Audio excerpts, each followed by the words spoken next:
E sobre a situação dos combustíveis no Brasil, com as discussões do governo para reduzir os preços e até a ameaça de falta de diesel, vamos conversar agora com o professor Dr. Edmar de Almeida, pesquisador do Instituto de Energia da PUC do Rio de Janeiro. Professor, seja bem-vindo, boa noite para o senhor.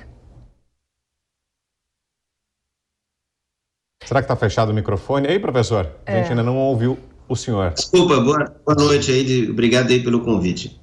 Agora sim, imagina, é um prazer.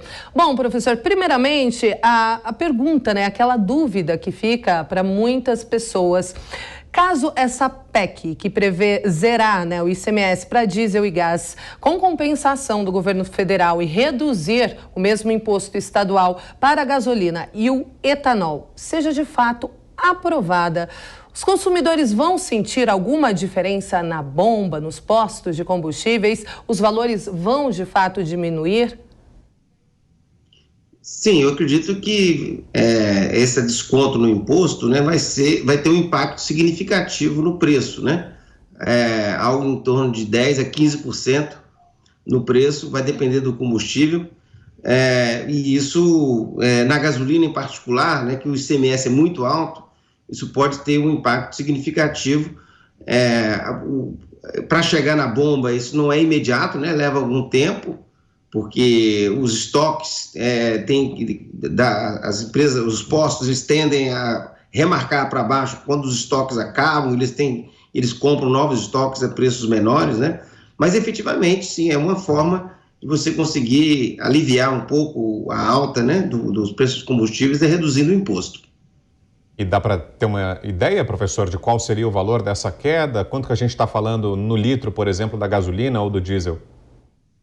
Então, isso vai depender do estado, porque cada estado fixa um ICMS, Por exemplo, no Rio de Janeiro, o ICMS é 32% da gasolina, é muito alto, Já em Minas Gerais, o ICMS é menor, e, portanto, a redução seria menor em Minas do que no Rio de Janeiro. Então, vai depender do estado, mas então nós estamos falando entre algo como 10% a 15% do preço na bomba hoje, Então, que é uma redução significativa, E qualquer redução, o consumidor está numa situação tão difícil, com os preços tão elevados, que qualquer redução já é um alento, no contexto que nós estamos vivendo hoje de carestia dos combustíveis, Professor, nossos comentaristas também participam da entrevista e eu começo com Rodrigo Constantino. A sua pergunta, por favor. Boa noite, professor. Realmente a situação parece muito atípica e parece fazer sentido algum tipo de ajuda dos governos estadual, municipal e federal. Mas quando você tenta dar esse tipo de subsídio e mexe no preço, o mecanismo de incentivos acaba sendo para não racionar o consumo e, como temos uma crise de oferta no mundo, isso pode levar ao desabastecimento. Na Argentina, em alguns países que tentaram mexer, controlar preço, isso já está acontecendo. O senhor teme algo parecido com isso no Brasil? Não, olha, o que aconteceu na Argentina é diferente, Eu acho que diminuir o imposto é um caminho muito melhor do que você controlar o preço lá nas refinarias, que é o que faz a Argentina. Na Argentina, por que está faltando diesel? É porque o importador privado não consegue importar o diesel, porque o governo não deixa ele vender na Argentina o preço que ele compra lá fora.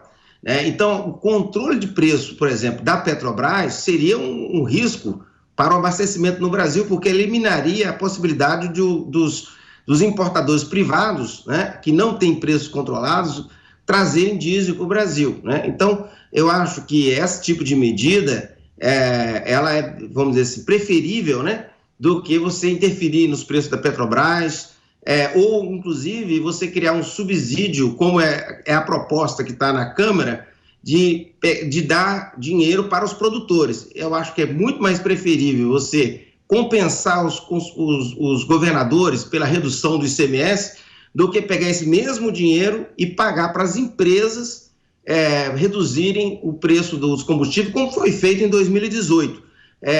Eu acho que vamos dizer assim, é mais transparente, é melhor o caminho da redução do imposto. É evidente que tem seu lado, vamos dizer, os seus problemas, Você acabou de mencionar aí que isso passa um sinal para o consumidor, de que ele pode continuar consumindo num contexto que nós estamos vivendo de crise internacional, né? Mas nós temos que olhar para o outro lado também. A carestia é enorme, e isso afeta, vamos dizer, a qualidade de vida das pessoas, afeta algumas categorias em particular. É algo que tem que ser feito, né? Então, eu acho que, vamos dizer, dentre as opções que estão na mesa, essa talvez seja a menos ruim.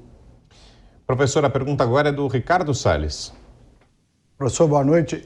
Sob o ponto de vista do incentivo ao consumo, nós somos um dos países do mundo que tem essa alternativa dos biocombustíveis, em especial do etanol.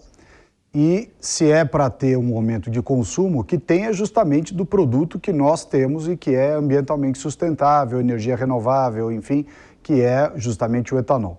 Nós temos para isso, e aí lhe faço a pergunta, que manter a competitividade sob o ponto de vista da paridade de preços, da diferença sobre a paridade de preços entre os combustíveis fósseis e o etanol, para que ele continue sendo competitivo. Como é que nós garantimos isso? Veja, primeiramente, né, no caso do biodiesel, né, é uma mistura obrigatória, né? Então ele não concorre com o preço do diesel, né? Na medida que você tem que comprar o diesel, esse preço vai ser repassado, né?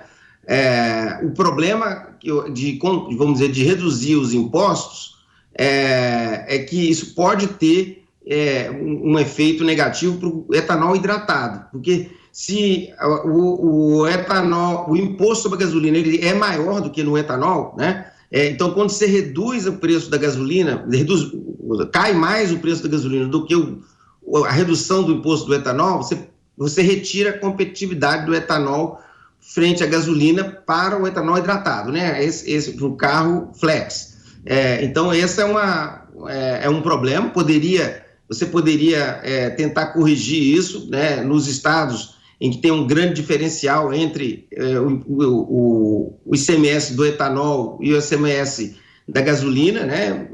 Então, cada governador poderia tentar fazer uma compensação de maneira a não reduzir muito a competitividade do etanol, mas efetivamente, vamos dizer, essa é uma calibragem que tem que ser feita para você não prejudicar os combustíveis, não prejudicar o etanol especificamente, né?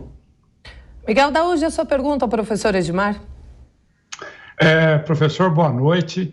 Professor, eu estava aqui fazendo uns cálculos. Essa decisão de você reduzir a tributação, né, para que o benefício chegue na bomba, você não mexe na política de preço da Petrobras, né?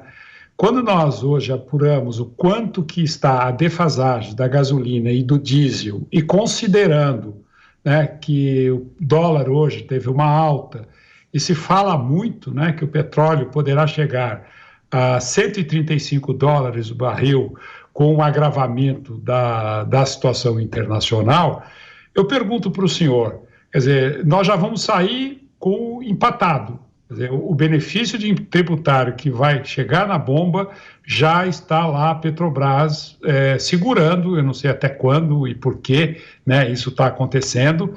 Esse é um ponto. E outro ponto, aí é uma pergunta que eu gostaria que o senhor me ajudasse a entender. Não seria melhor a Petrobras usar de instrumentos no mercado derivativo internacional para garantir a oscilação desses combustíveis, de forma que ela tivesse um ganho financeiro que compensasse o não repasse para o mercado?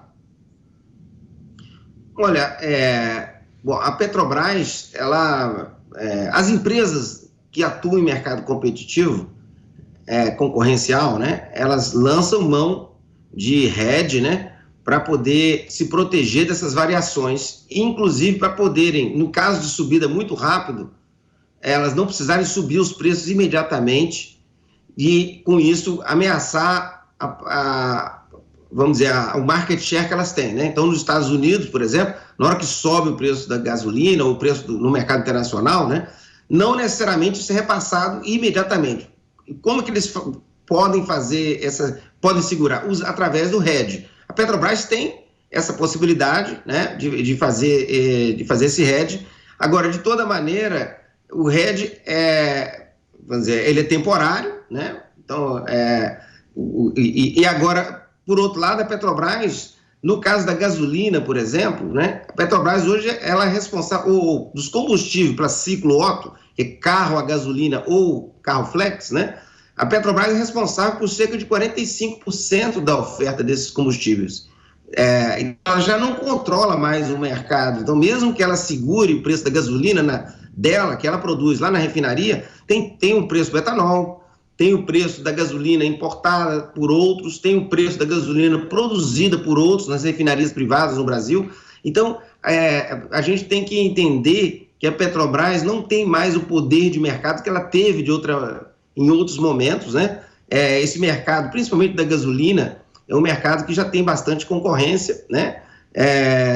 Então, veja, o essencial é a gente seguir com a liberdade de preços para os produtores, para os importadores, e isso significa paridade com o mercado internacional. Esse que eu acho que é o essencial, porque se a gente se afastar desse tipo de política, né, aí sim nós temos outros problemas que são muito piores, que é você desorganizar a cadeia produtiva dos combustíveis no Brasil, você criar um problema muito sério para os biocombustíveis, como aconteceu entre 2010 a 2014 no Brasil. As empresas de etanol no Brasil quebraram, a grande maioria entrou em concordata, um grande número entrou em concordata, porque nós seguramos o preço da Petrobras. Naquela época, a Petrobras ela tinha um poder de mercado muito maior que ela tem hoje, né? Então, eu acho que, mesmo que a gente tenha aí alguns efeitos colaterais associados à redução dos impostos, esse caminho, ele mantém, vamos dizer assim, a organização do mercado, mantém a competição, permite a operação por empresas privadas no refino e na importação, né?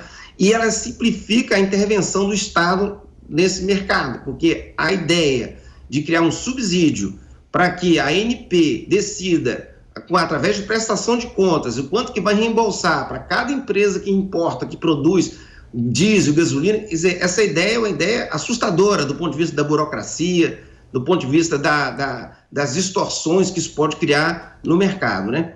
Mas, de toda maneira, né, vamos dizer, qualquer mudança que você faz nos impostos vai ter ali problemas que têm que ser identificados e corrigidos, né?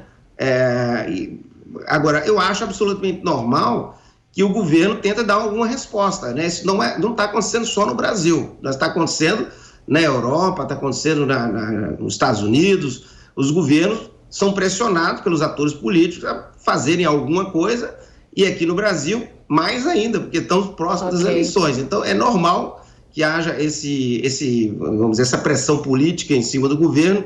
O importante é que o que for feito seja alguma coisa que tenha racionalidade e que seja viável do ponto de vista não apenas do setor de petróleo e gás, né, do setor de biocombustíveis, etc., mas também do ponto de vista macroeconômico, né? E essa é a outra dimensão dessa proposta que está colocada aí. Ok, professor. Conversamos então com o professor doutor Edmar de Almeida, pesquisador do Instituto de Energia da PUC do Rio de Janeiro. Mais uma vez, muito obrigada, professor. Excelente noite para o senhor. Eu que agradeço. Obrigado.